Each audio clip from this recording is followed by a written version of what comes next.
भारत सरकारच्या वतीने छत्तीसगड मधील रायपूर येथे आयोजित करण्यात आलेल्या राष्ट्रीय स्तरावरील आदिवासी खेलो इंडिया गेम्स स्पर्धेत विदर्भाने दैदिप्यमान कामगिरी केली आहे. कबड्डी खेळात विदर्भाच्या पुरुष आणि महिला अशा दोन्ही संघांनी कांस्य पदक पटकावून क्रीडा क्षेत्रात विदर्भाचा मान उंचावला आहे. विदर्भाच्या इतिहासात पहिल्यांदाच दोन्ही गटात राष्ट्रीय पदक मिळवण्याचा बहुमान या खेळाडूंनी मिळवला आहे.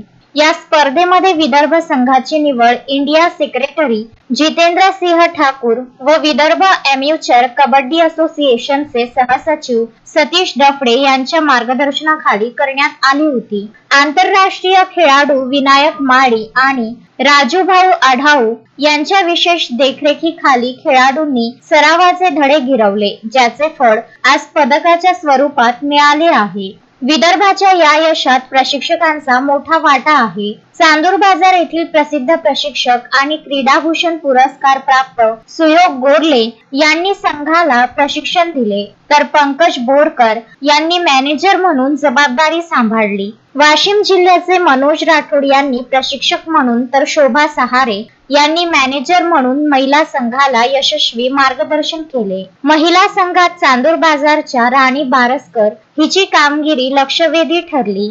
एका सामान्य आदिवासी कुटुंबातून आलेल्या राणीने आपल्या जिद्दीच्या जोरावर संघात स्थान मिळवले आणि पदकासाठी मोलाचे योगदान दिले.